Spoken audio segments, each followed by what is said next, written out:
महान तपस्वी 33 कोटी देवाचं थेट वरदान लाभलेले नाशिकचे कर्मवीर अशोक खरात यांच्यावर जी वेळ आली ती खरं तर देवांचा की दानवांचा दैवी चमत्कार म्हणलं तरी वेगळं ठरणार नाही. परंतु अशोक खरात यांच्या चांगल्या वाईट पापामध्ये त्यांनी जे सत्कर्म करायचे सोडून दुष्कर्म केली आणि जी दुष्कर्म केली त्याच्या पापाचे भागीदार त्यांचे इतर सहकारी आहेत की नाही हा पोलीस तपासाचा भाग आहे. परंतु त्यांची स्वतःची पत्नीच म्हणजे अशोक खरातची पत्नीच कल्पना खरात हे त्या दुष्कर्माच्या त्या ठिकाणी भागीदार आहेत. आणि म्हणजे एकंदरीत धर्म व्यवस्थेला किंवा जी लोक श्रद्धेपोटी एखाद्या प्रतिविठ्ठलाला माझ्या पांडुरंगाला ज्यावेळेस प्रत्यक्ष भेटायला येतात चरण स्पर्श करतात किंवा कधी कधी बंद दाराआड आलिंगन सुद्धा होतं आणि या सगळ्या पापाच्या भागीदारीतून जी काही हजारो कोटीची माया कमवली त्याच्यामध्ये कल्पना खरात सुद्धा सहभागी आहेत. म्हणजे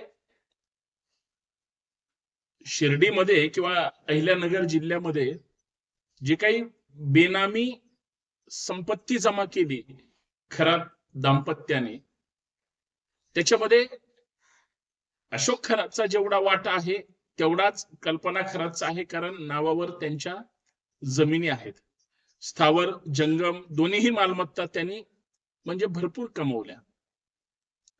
आणि आपला नवरा म्हणजे कित्येक राजकारणातल्या महिलांचा प्रतिविठ्ठल आहे.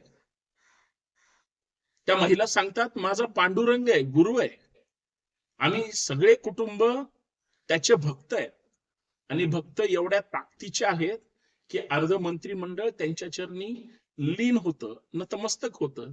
कारण पूर्वी तुम्ही जर कधी ऐकलं असेल शिर्डी के साईबाबा का चमत्कार असं सांगितलं जायचं आणि छोटे छोटे हँडविल्स वाटले जायचे.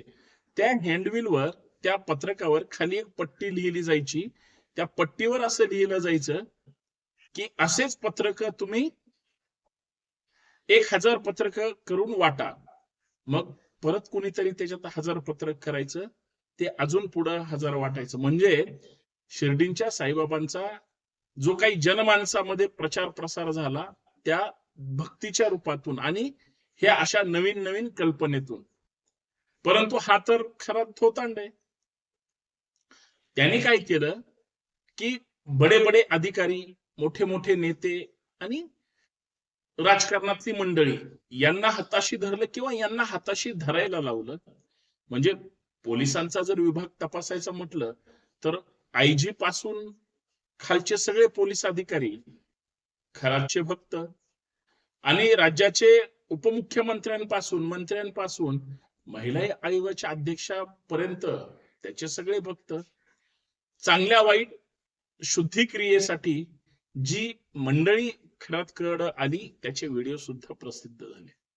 आणि प्रत्येकाकडून किती पैसे घेतले जायचे तर एखादी मधाची साधी म्हणजे ते किलोत म्हणलं तर 1 किलो धरूया, लिटर मध्ये म्हटलं तरी 1 किलो, तर ती साधारणतः 500,000 रुपयाची गोष्ट किंवा 2000 रुपयाची गोष्ट तो 5 लाखाला विकायचा.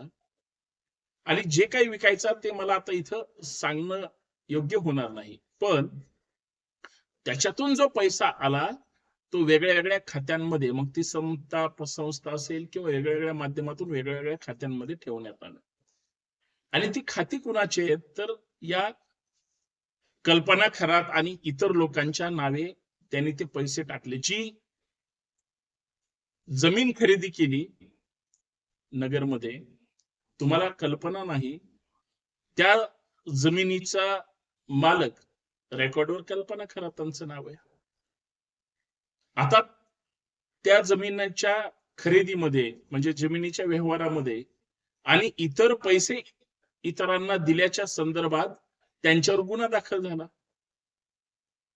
गुन्हा दाखल झाला असं कळाल्यानंतर आता चौकशी करावी लागेल. खरातच्या ह्या सौभाग्यवती कल्पना खरात ह्या अचानक गायब झाल्या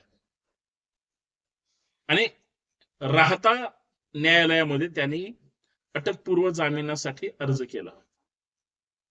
माननीय न्यायालयाने दोन्ही वकिलांची बाजू ऐकून घेतली.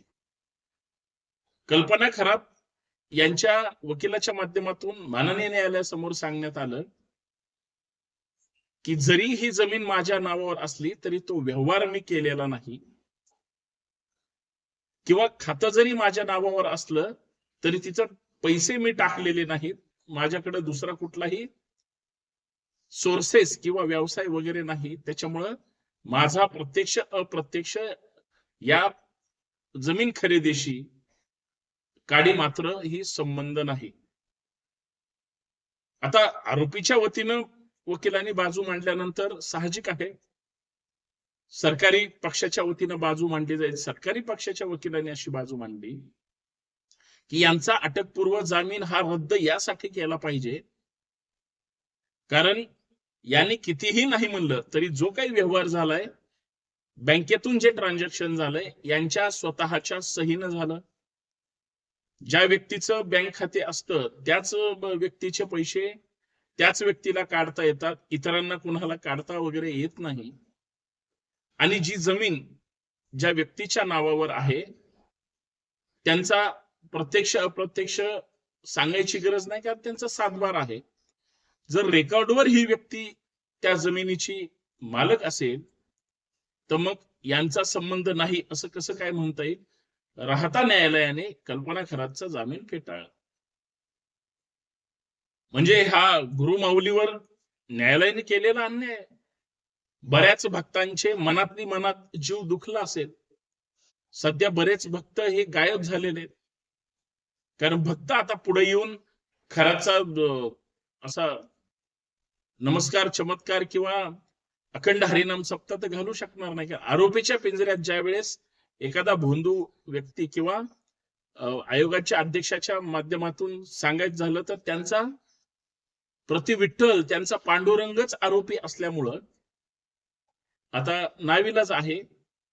ज्या वेळेस कल्पना खरातांच्या वकिलांनी त्यांची बाजू मांडली, आम्हाला अटकपूर्व जामीन मंजूर करावा म्हणून, आम्हाला संरक्षण मिळावं म्हणून, त्यावेळेस बोलताना त्यांनी एक गोष्ट सांगितली की हे जे काही ट्रान्झॅक्शन झालंय हे मी स्वतः केलेलं नाही तर ते अशोक खरात ह्या व्यक्तीनं केलेलं आहे.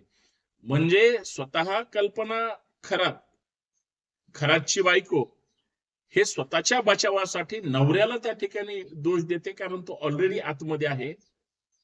आणि मग माननीय न्यायालयाने यांचा जामीन फेटाळून लावला. तिला कधीही अटक होऊ शकते, अटक व्हावं लागेल. कदाचित ते वरिष्ठ न्यायालयात हायकोर्टापर्यंत जाऊ शकतील, ही गोष्ट वेगळी. पण पोलिसांच्या हातावर तुरी देऊन ही म्हणजे प्रतिविठ्ठलाची रुक्माई अशी जर गायब असेल, फिरत असेल तर मला असं वाटतं की याचा शोध आणि बोध घेणं गरजेचं आहे. पण माननीय न्यायालय यांनी जो निर्णय दिला, आज ना उद्या ते सरेंडर पोलिसांकडे व्हावं लागेल, SIT समोर व्हावं लागेल किंवा अहिल्यानगर पोलिसांसमोर त्यांना स्वतः सरेंडर व्हावं लागेल. हा जरी मुद्दा असला तरी या सगळ्या गोष्टीतून ज्या ज्या लोकांची आर्थिक फसवणूक झाली, शारीरिक, मानसिक, लैंगिक छळ झाला, फसवणूक झाली, ते सगळे गुन्हे त्याच्यामध्ये बाहेर येत आहेत. आणि हळूहळू वेगळ्या वेगळ्या गुन्ह्यामध्ये म्हणजे जे काही 12 गुन्हे दाखल झाले त्याच्यातले 8 गुन्हे हे फक्त महिलांनी केलेले आहेत आणि उर्वरित बाकीचे गुन्हे हे या अशा व्यवहारासंबंधीचे आहेत, फसवणुकी संबंधीचे आहेत, सावकारी संबंधीचे आहेत. आणि या प्रकरणात या दोघांना मला वाटतं आता सुट्टी मिळणार नाही. काय होईल ते भविष्यात कळेलच, परंतु घटना भयंकर आहे, याच्याकडे त्या नजरेने पाहिलं पाहिजे. नक्कीच हा व्हिडिओ जास्तीत जास्त शेअर करा, चॅनल सबस्क्राईब करा.